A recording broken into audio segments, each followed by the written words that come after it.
Delhi assembly ఎన్నికల్లో BJP ఘన విజయం సాధించింది. ఎగ్జిట్ పోల్స్ అంచనాలకు అనుగుణంగా స్పష్టమైన ఆధిక్యం నెలకొల్పింది. మొత్తం 70 అసెంబ్లీ స్థానాలకు గాను బీజేపీ 47 స్థానాల్లో జయకేతనం ఎగరవేసింది. ఇక అధికార ఆమ్ ఆద్మీ పార్టీ కేవలం 23 స్థానాలకే పరిమితమైంది.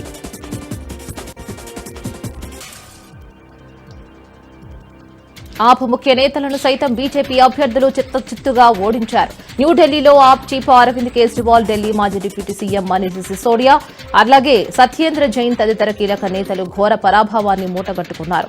దీంతో దాదాపు 27 ఏళ్ల తర్వాత రాజధానిలో కాషాయ జెండా ఎగరబోతోంది. ఎన్నికల ఫలితాలపై బీజేపీ నేతలు సంతోషం వ్యక్తం చేస్తున్నారు. ఢిల్లీ ఓటర్లు అవినీతిని ఓడించారంటూ ఆప్ పై విమర్శలు చేస్తున్నారు.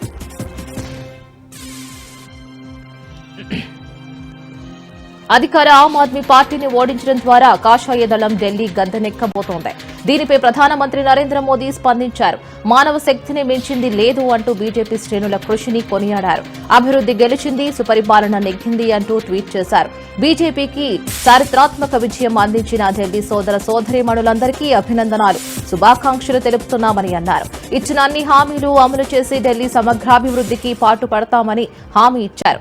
ఏ ఒక్క అంశాన్ని కూడా విస్మరించకుండా ఢిల్లీ ప్రజల జీవితాలను మెరుగుపరిచేందుకు శక్తి వంచన లేకుండా కృషి చేస్తామని అన్నారు. భారత్ ను అభివృద్ధి చెందిన దేశంగా మలిచే కార్యక్రమంలో ఢిల్లీ ప్రముఖ పాత్ర పోషిస్తుందని హామీ ఇచ్చారు.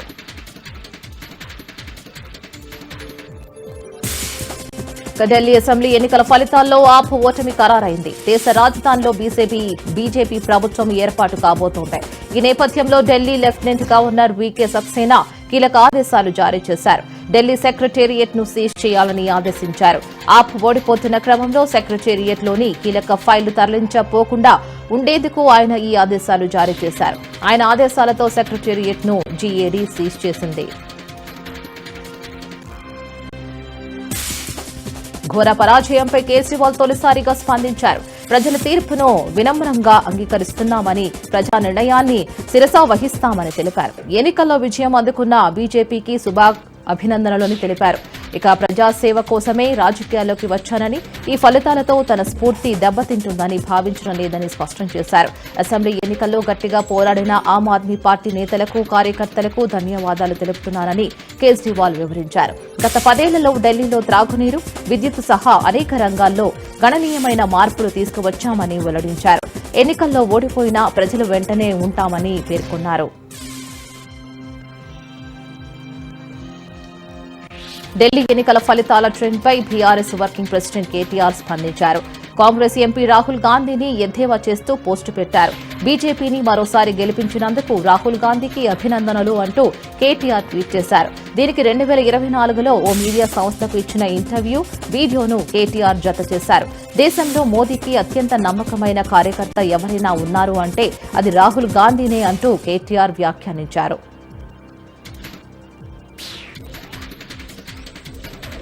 కేటీఆర్ చేసిన వ్యాఖ్యలపై మంత్రి కోమటిరెడ్డి వెంకటరెడ్డి తీవ్ర స్థాయిలో విరుచుకుపడ్డారు.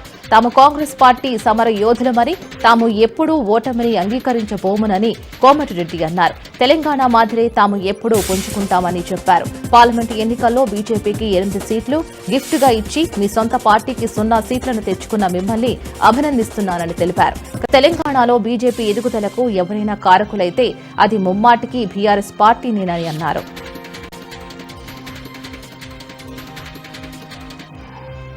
ఢిల్లీ ఎన్నికల ఫలితాలపై అన్నా హజారే కీలక వ్యాఖ్యలు చేశారు. డబ్బు అధికార దాహంలో కేజ్రీవాల్ మునిగి తేలారని విమర్శించారు. లిక్కర్ స్కామ్లో కేజ్రీవాల్ అప్రతిష్ఠ పాలయ్యారని, అందుకే కేజ్రీవాల్ ను ప్రజలు ఓడించారని అన్నారు.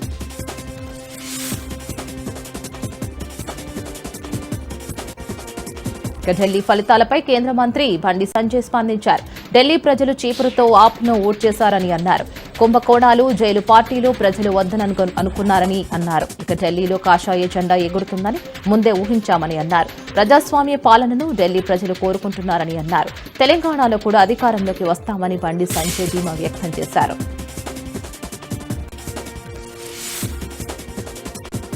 ఢిల్లీ అసెంబ్లీ ఎన్నికల ఫలితాల సరళిపై బీఆర్ఎస్ సీనియర్ నేత హరీష్ రావు స్పందించారు. ఢిల్లీ ఎన్నికల్లో కాంగ్రెస్ కు గాడిద గుడ్డు మిగిలిందంటూ ఎద్దేవా చేశారు. మొన్న హర్యానా, నిన్న మహారాష్ట్ర, నేడు ఢిల్లీ ఈ ఘోర పరాజయాల్లో రాహుల్, రేవంత్ రెడ్డిల పాత్ర అమోఘం అంటూ ట్వీట్ చేశారు.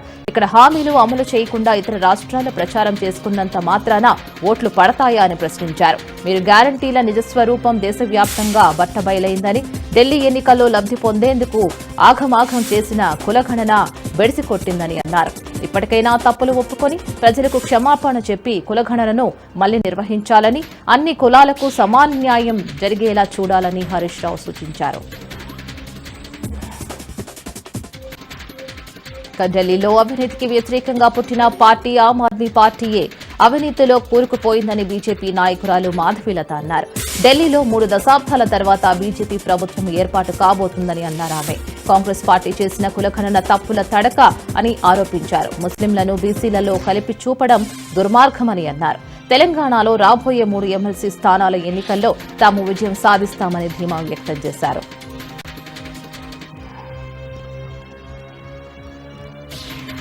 ఢిల్లీ అసెంబ్లీ ఎన్నికల ఫలితాల వేళ ఆమ్ ఆద్మీ పార్టీ రాజ్యసభ ఎంపీ స్వాతి మలివాల్ చేసిన ట్వీట్ ఇప్పుడు సోషల్ మీడియాలో వైరల్ అవుతుంది. ఎలాంటి ప్రకటన చేయకుండా కేవలం ద్రౌపది వస్త్రాపహరణం ఫోటోతో తన అభిప్రాయాన్ని ఆమె వ్యక్తపరిచారు. దీనిపై నెటిజన్లు తమదైన శైలిలో స్పందిస్తున్నారు. ప్లేయర్ ఆఫ్ ది మ్యాచ్ అని ఒకరు, ఇంపాక్ట్ ప్లేయర్ అని మరొకరు, ఎంతో కష్టపడి బీజేపీని గెలిపించారు అని ఇంకొకరు కామెంట్ చేశారు. స్వాతి కష్టాన్ని బీజేపీ గుర్తిస్తుందని అంటున్నారు.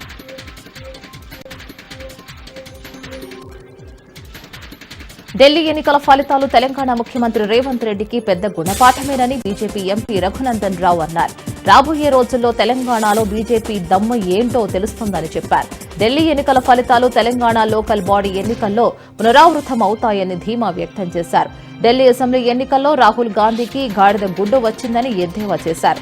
ఢిల్లీ ఎన్నికలతో బీఆర్ఎస్ వర్కింగ్ ప్రెసిడెంట్ కేటీఆర్ కు ఏం సంబంధమని రఘునందన్ రావు ప్రశ్నించారు. కాంగ్రెస్ మీద అంత ప్రేమ ఉంటే ఆ పార్టీలో బీఆర్ఎస్ ను విలీనం చేయాలని చెప్పారు.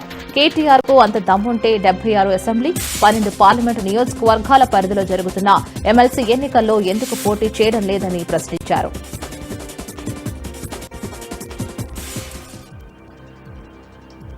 ఢిల్లీ ఎన్నికల ఫలితాలపై ఒమర్ అబ్దుల్లా ఘాటు ట్వీట్ చేశారు.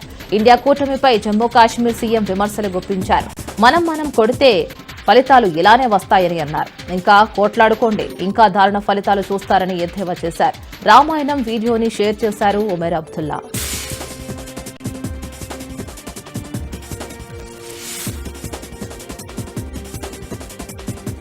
ఢిల్లీ ఎన్నికల ఫలితాలపై కేంద్ర హోంమంత్రి అమిత్ షా ట్వీట్ చేశారు. ఢిల్లీలో బీజేపీ గెలుపు మోదీ గ్యారంటీలకు దక్కిన విజయమని అన్నారు. అబద్దపు అవినీతి పాలనను ఢిల్లీ ప్రజలు తిరస్కరించారని అన్నారు. వాగ్దానాలు మరిచిన నేతలకు బుద్ధి చెప్పారని అన్నారు. ఢిల్లీని నంబర్ 1 గా తీర్చిదిద్దుతామని అన్నారు.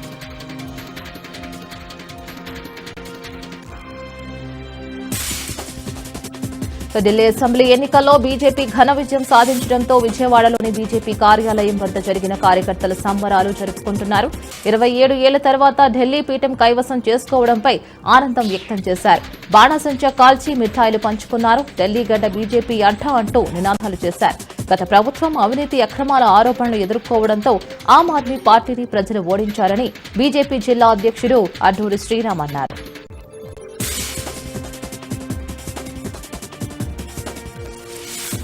ఢిల్లీలో బీజేపీ విజయ దుంబి మోగించడంపై శ్రీ సత్యసాయి జిల్లా ఒడిసి మండలంలో బీజేపీ నేతలు సంబరాలు జరుపుకున్నారు.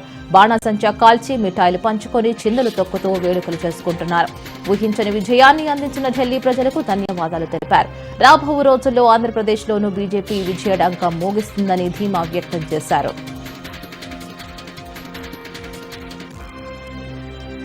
ఢిల్లీలో బీజేపీ విజయ దుంబి మోగించడంపై ఆదిలాబాద్ జిల్లా ఉట్నూరు మండలంలో కార్యకర్తలు సంబరాలు జరుపుకున్నారు.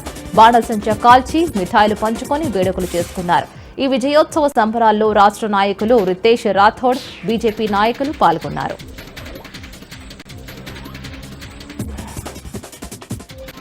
బీఆర్ఎస్ వర్కింగ్ ప్రెసిడెంట్ కేటీఆర్ కు మరో అరుదైన గౌరవం లభించింది. అమెరికాలోని ఇల్లినాయ్ రాష్ట్రం ఇవాన్స్టన్ లో ఉన్న ప్రతిష్టాత్మక నార్త్ వెస్టర్న్ యూనివర్సిటీలో ఏప్రిల్ 19న జరిగే కెల్లాగ్ ఇండియా బిజినెస్ కాన్ఫరెన్స్ లో ముఖ్య అతిథిగా హాజరై ప్రసంగించాలని కేఐబీసీ ప్రెసిడెంట్ చైనాక్ష గోరంట్ల లేఖలో ప్రత్యేకంగా విజ్ఞప్తి చేశారు.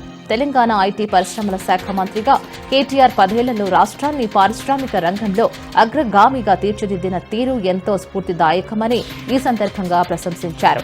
టీ హబ్, టీ వర్క్స్, వి హబ్ వంటి వినూత్న ఆలోచనల వల్ల తెలంగాణలో సరికొత్త స్టార్టప్ ఎకో సిస్టమ్ అభివృద్ధి చెందిందని, ఇది దేశంలోని ఇతర రాష్ట్రాలకు కూడా ఆదర్శంగా నిలిచిందని గుర్తు చేస్తున్నారు.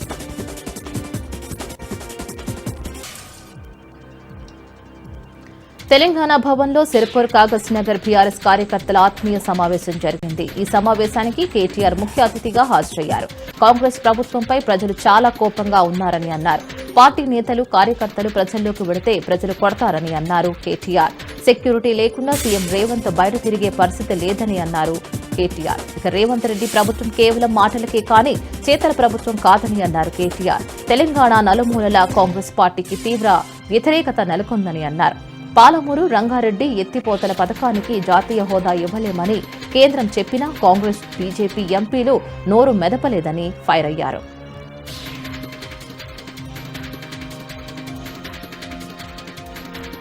బీసీ సామాజిక వర్గానికి చెందిన మాజీ మంత్రి ఈటెల రాజేందర్ ను బీఆర్ఎస్ పార్టీ నుంచి మెడలు పట్టి గెంటేశారని మంత్రి పొన్నం ప్రభాకర్ ఆరోపించారు.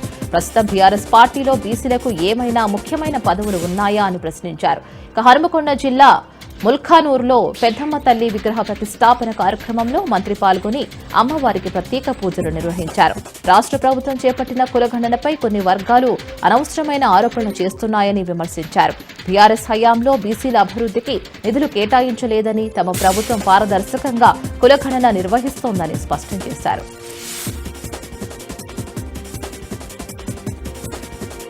హైదరాబాద్ లో చెరువుల పరిరక్షణకు నడుం బిగించిన హైడ్రా దూకుడు పెంచింది.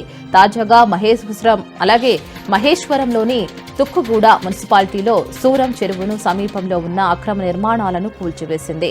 ఎఫ్టీఎల్ బఫర్ జోన్లోని చిన్న నిర్మాణాలను బీసీ జేబీసీల సహాయంతో హైడ్రా అధికారులు కూల్చివేశారు.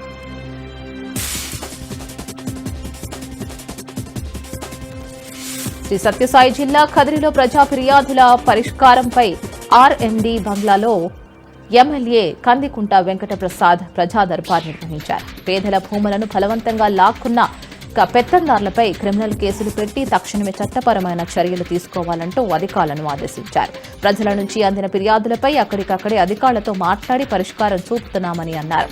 ప్రజలు భూములను కొనుగోలు చేసినా, అమ్మకాలు జరిపినా ప్రభుత్వ నిబంధనలకు లోబడే ఉండాలని ఎమ్మెల్యే స్పష్టం చేశారు.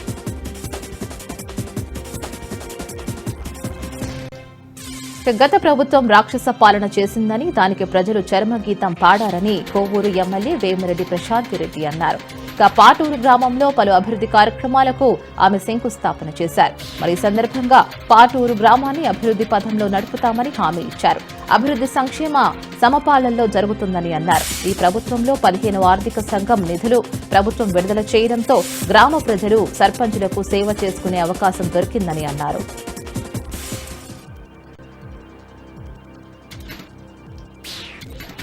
నందికోట్కూరు నియోజకవర్గం ఎమ్మెల్యే గిత్తా జయసూర్య ఆధ్వర్యంలో ప్రజా సమస్యల పరిష్కార వేదికను నిర్వహించారు.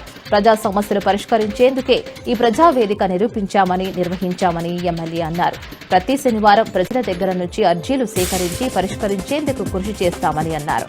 ప్రజల సమస్యలు అధికారుల దగ్గర మొరపెట్టుకోకుండా ప్రజాప్రతినిధుల దగ్గర త్వరగా పరిష్కారం అవుతుందని అన్నారు. గ్రామాల్లో త్రాగునీరు సమస్య, భూ కబ్జాల సమస్య, ఇతర సమస్యలు ఏవైనా ఉన్నా త్వరగా పరిష్కరిస్తామని ఎమ్మెల్యే హామీ ఇచ్చారు.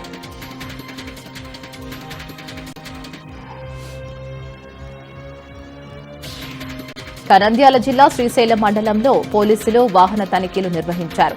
సరైన పత్రాలు లేని వాహనాలను సీజ్ చేశారు. అలాగే మహాశివరాత్రి బ్రహ్మోత్సవాల సందర్భంగా శ్రీశైలం వస్తున్న గూడ్స్ ట్రావెలింగ్ కమర్షియల్ వాహనాలలో భక్తులు ప్రయాణించకుండా ఉండడం మంచిదని, నియమ నిబంధనలను ఉల్లంఘించి ప్రయాణించిన వాహనాలపై కఠిన చర్యలు తీసుకోబోతున్నామని తెలిపారు.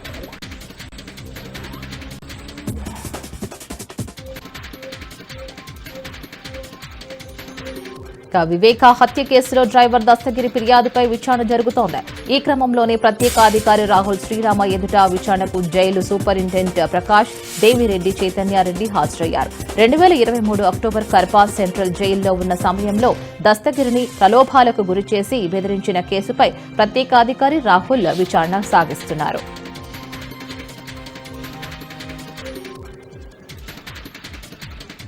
మెదక్ జిల్లా నర్సాపూర్ బస్టాండ్ వద్ద విద్యార్థులు నిరసన తెలిపారు. పారానగర్లో డంపింగ్ యార్డ్ నిర్మాణం చేపట్టవద్దంటూ మానవహారం చేపట్టారు.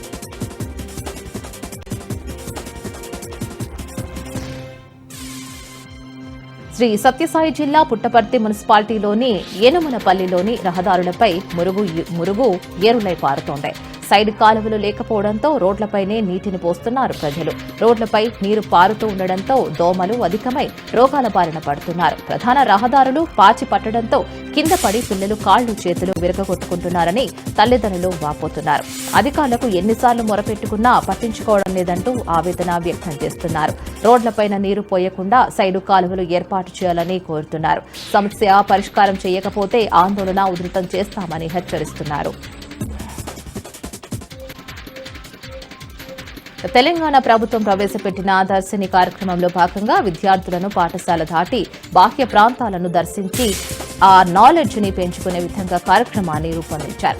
మరి కార్యక్రమంలో భాగంగా ఫారెస్ట్ అధికారులతో కలిసి వనయాత్ర చేశారు పెనుబల్లి ప్రభుత్వ ఉన్నత పాఠశాల విద్యార్థులు. విద్యార్థుల్లో ధైర్యం, అడవులపై అవగాహన, ఒక చెట్టును కాపాడుకోవడం వల్ల సామాజిక అలాగే సమాజానికి జరిగే మంచిని ఈ కార్యక్రమంలో విద్యార్థులకు తెలియజేసే ప్రయత్నం చేశారు.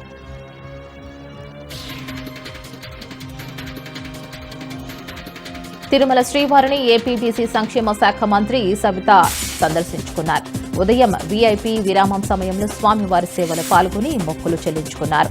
దర్శనానంతరం రంగనాయకుల మండపంలో వేద పండితులు వేదాశీర్వచనం అందించగా ఆలయ అధికారులు స్వామివారి తీర్థ ప్రసాదాలు అందజేశారు.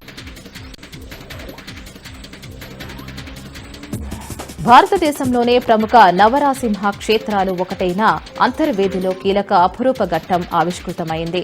అంబేద్కర్ కోనసీమ జిల్లా సఖినేటిపల్లి మండలం అంతర్వేదిలో నరసింహస్వామి కళ్యాణం అంగరంగ వైభవంగా జరిగింది. రాత్రి 12:55 మృగశిర నక్షత్రయుక్త వృశ్చిక లగ్నమందు శ్రీ స్వామివారి తిరు కళ్యాణ మహోత్సవం అంగరంగ వైభవంగా జరిగింది. లక్షలాది భక్త జనవాహిని మధ్య ఈ వేడుక అంగరంగ వైభవంగా జరిగింది. మరి ఈ నేపథ్యంలో దారులన్నీ అంతర్వేది వైపుకు పరుగులు తీశాయి. స్వామివారిని దేవాదాయ ధర్మాదాయ శాఖ రాష్ట్ర ప్రభుత్వం తరపున మంత్రి వాసంశెట్టి సుభాష్ పట్టు వస్త్రాలు అందజేశారు. తిరుమల తిరుపతి దేవస్థానం తరపున ఎమ్మెల్యే దేవ వరప్రసాద్, బొమ్మిడి నాయకర్ పట్టు వస్త్రాలు సమర్పించారు. జనసేన పార్టీ వ్యవస్థాపకులు AP deputy CM Pawan Kalyan త్వరగా కోలుకోవాలని తిరుపతి జిల్లా గూడూరులోని దర్గాలో జనసేన పార్టీ నాయకులు ప్రత్యేక ప్రార్థనలు చేశారు. పవన్ కళ్యాణ్ 4 రోజుల నుంచి వైరల్ ఫీవర్తో బాధపడుతూ ఆసుపత్రిలో చికిత్స పొందుతున్నారని, త్వరగా కోలుకొని రాష్ట్ర అభివృద్ధి కోసం పాటుపడాలని దర్గాలో ప్రార్థనలు నిర్వహించినట్లు గూడూరు నియోజకవర్గ చిరంజీవి యువత అధ్యక్షులు సయ్యద్ నయీం అన్నారు.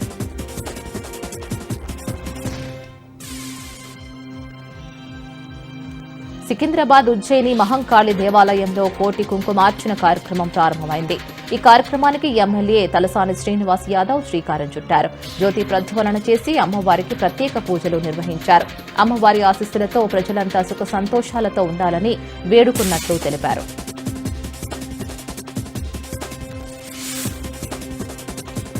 ఏలూరు జిల్లా ఐఎస్ జగన్నాథపురంలో లక్ష్మీనరసింహస్వామి వారి కళ్యాణోత్సవాలు ఘనంగా ప్రారంభమయ్యాయి. ఉత్సవాలను గోపాలపురం ఎమ్మెల్యే మదిపాటి వెంకటరాజు ప్రారంభించారు. ముందుగా ఎమ్మెల్యే స్వామి అమ్మవార్లను దర్శించి ప్రత్యేక పూజలు చేశారు. ఉత్సవాల్లో భాగంగా మొదటి రోజు స్వామి అమ్మవార్లను ఆలయ అర్చకులు పెళ్లి కొడుకు పెళ్లి కూతురులుగా అలంకరించారు. స్వామివారి దర్శనానికి వచ్చిన భక్తులు పాలు పొంగళ్లు వండి స్వామివారికి నైవేద్యంగా సమర్పించారు. ఎమ్మెల్యే మదిపాటి వెంకటరాజు స్వామివారి అన్నప్రసాదాన్ని వితరణతో పాల్గొని భక్తులకు అన్నప్రసాదాన్ని వడ్డించారు. ఏలూరు జిల్లాలోని ద్వారకా తిరుమల శేషాచల పర్వతానికి భక్తులు పోటెత్తారు. నేడు భీష్మ ఏకాదశి కావడంతో వేలాదిగా భక్తులు తరలివచ్చారు. జంగారెడ్డిగూడెం పరిసర ప్రాంతాల నుంచి కాలినడకన 15,000 మంది భక్తులు వచ్చారు. వైకుంఠ క్యూ కాంప్లెక్స్ లోని 5 కంపార్ట్మెంట్లలోని భక్తులు ఉన్నారు. కాగా స్వామివారి దర్శనానికి 3 గంటల సమయం పడుతోంది.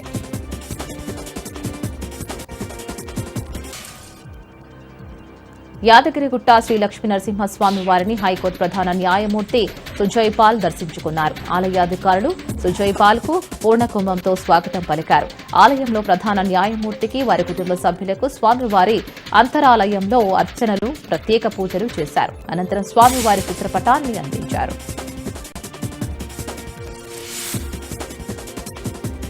బాపట్ల జిల్లా వేటపాలెం మండలం కొత్తపేటకు చెందిన చుండూరి సరస్వతి అనే శ్రీశైల భ్రమరాంబిక అమ్మవారికి ఏదైనా కొత్తగా సమర్పించాలని తలచింది. అదే క్రమంలో భ్రమరాంబికాదేవి పట్టు చీరపై లలితా సహస్రనామాలను, మల్లేశ్వర స్వామి వారికి పట్టు పంచపై అర్ధనారీశ్వర స్తోత్రం, భ్రమరాంబ అష్టోత్తర శతనామావళిని ముందుగా పెన్సిల్తో వ్రాసుకుని ఎంబ్రాయిడరీ చేసింది. ఇక మాఘమాసం పౌర్ణమి రోజున శ్రీశైలంలోని భ్రమరాంబిక మల్లేశ్వర స్వామి వార్లకు జరిగే సారీ కార్యక్రమంలో సమర్పించనున్నట్లు ఆమె తెలిపారు. సికింద్రాబాద్ కు చెందిన life of Buddha Dhamma foundation, Telangana tourism department ఆధ్వర్యంలో నల్గొండ జిల్లా నాగార్జున సాగర్ లో అంతర్జాతీయ త్రిపిటిక పఠనోత్సవం నిర్వహించారు. మరి కార్యక్రమానికి వివిధ దేశాలకు చెందిన 115 మంది అంతర్జాతీయ బౌద్ధ భిక్షుకులు హాజరయ్యారు. మరి సందర్భంగా స్తూప వనంలో నిర్మించిన బౌద్ధ స్మారక స్తూపాన్ని ఆవిష్కరించారు.